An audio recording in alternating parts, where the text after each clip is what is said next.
Estamos de volta com mais um capítulo dessa história viva que estamos contando sobre o mercado, o setor de tecnologia da informação em Minas Gerais. Nosso programa Minas Tem TI, eu sou o Ricardo Capúcio e o nosso entrevistado de hoje é o senhor José Epifânio, uma das personalidades mais importantes no setor de tecnologia da informação em Minas Gerais.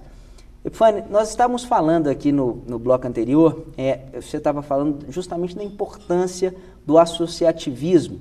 Eu me lembro quando eu entrei na CESP também, né, sou diretor da CESP até hoje, diretor jurídico, mas quando eu entrei na CESP, quão foi importante aquilo ali para mim, conviver com grandes empresários, com pessoas ali que realmente, como você, fizeram a história, né, do setor de tecnologia da informação, não só em Minas, no Brasil todo, e quão importante isso é, né? Ou seja, a convivência entre jovens, pessoas com mais experiência, que estão ali decidindo os rumos, tomando decisões que vão ser importantes para toda a sociedade, né? E uma das coisas mais importantes nessa experiência que eu tive o privilégio de ter até hoje, era justamente esse espírito de desenvolver, do pessoal abdicar um pouco do seu tempo pessoal, um pouco do seu tempo profissional. São atividades, né, que não trazem nenhuma remuneração, você doa parte do seu tempo para poder construir uma sociedade melhor, um mercado mais adequado, né? E são esses sempre os valores que a gente vê no pessoal, nas reuniões, nas decisões, enfim. Eu queria então que você falasse, Epifânio, um pouco para a gente sobre você, né, uma das pessoas que tem a maior experiência nessa área, desde o começo, participou desde a fundação dessas entidades, né, foi um brilhante presidente da CESP, eu acredito de todas as entidades, né, e fez um trabalho tão brilhante. Eu queria que você falasse um pouco para a gente sobre a importância disso daí, né? Nós temos muitos jovens, milhares de jovens empreendedores, empresários na área de tecnologia da informação que estão nos vendo nesse momento no programa, e eu queria que você pudesse falar um pouco sobre essas iniciativas e gostaria que você falasse também sobre a importância ou não dos jovens se estarem fazendo parte desse processo.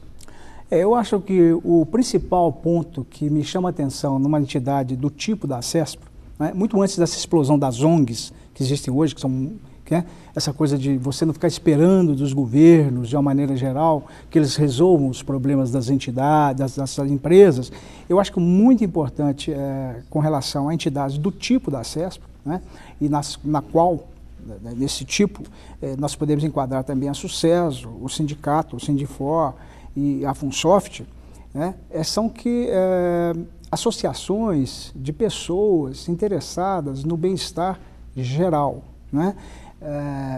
São atividades não remuneradas, né, sob qualquer ângulo que é o seguinte, é um entendimento de que é necessário que as pessoas entendam, quer dizer, que as entidades, os empresários, que é preciso se fortalecer, né, esse fortalecimento através de união em torno de entidades que não tenham outra finalidade que não o desenvolvimento geral do setor e pensando mais amplamente na própria sociedade.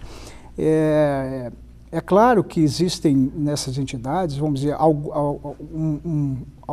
uma parte que é corporativa, né, na medida em que elas lutam para melhorar a redução de dificuldades com relação à legislação, seja da questão de impostos, a questão de facilitação de atuação, uma série de outras, vamos dizer, atividades do ponto de vista corporativo, específico do setor.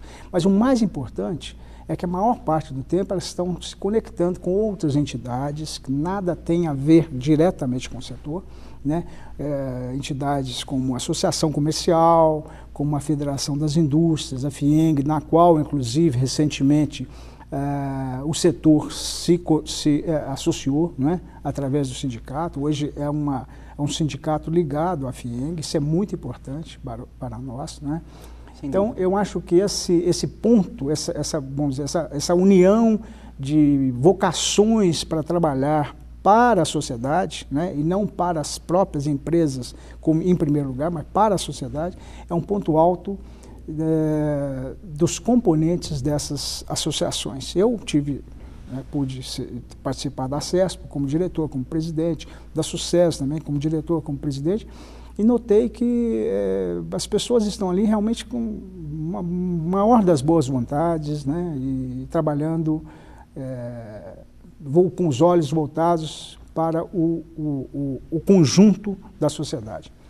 As pessoas, às vezes, têm uma certa dúvida, e eu acho que talvez seria interessante você, né, com a sua experiência, poder nos elucidar um pouco sobre o papel dessas entidades. Você citou várias entidades, né? Nós sabemos aqui que em Minas a gente tem o Sindifor, a Sucesso, a Funsoft e a CESPRO. Como é que a evolução dessas entidades, como é que elas cresceram e se diferenciaram hoje no setor de tecnologia da informação? Olha, não foi muito fácil. No início, né, era uma atividade, vamos dizer, a tecnologia era algo meio, para a população, para o público em geral, era algo meio hermético, né? E eu acho que nós também, na época, tratávamos esse assunto como algo meio hermético. Falávamos muito de bits, bytes. Eu me lembro até de um amigo meu, empresário, um dia me disse o seguinte: Epifânio, vocês precisam de deixar de falar alfanumérico, entendeu? Porque a gente falava em B500, 6700, XML e tal. Então, eu acho que os empresários do setor, os técnicos do setor também entenderam que era necessário que falássemos para a sociedade numa linguagem que a sociedade entendesse, né? Porque essa questão da tecnologia, essa questão do bit-byte, essa questão das linguagens, isso é um assunto que realmente é importante. Mas o mais importante, entidades do tipo da CESPRO, da Sucesso, da Funsoft, na conexão com a sociedade,